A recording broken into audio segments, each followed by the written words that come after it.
Welcome to the Banker Lamp. Please enjoy the video. You start by preparing the OnePlus Nord CE Lite for always-on display.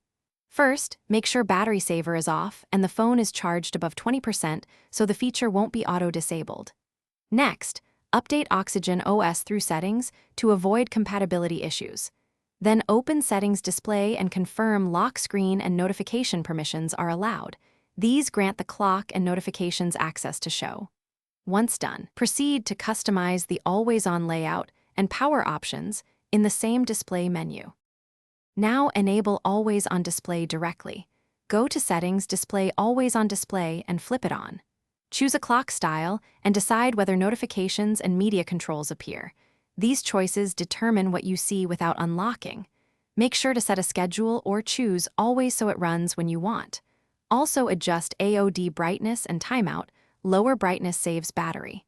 Finally, exclude the AOD process from battery optimization so the system won't suspend it, which keeps the display reliably active. Finish by rebooting the phone so settings fully apply. A restart often resolves lingering issues. Test the feature.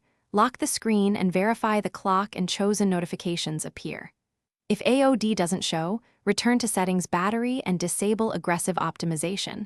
Also reset display settings if needed. As a last resort, remove any third-party battery apps that may override system rules.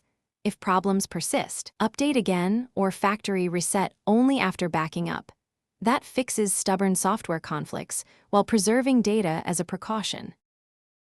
Thanks for watching. If this was helpful, leave a like and consider subscribing. See you next time.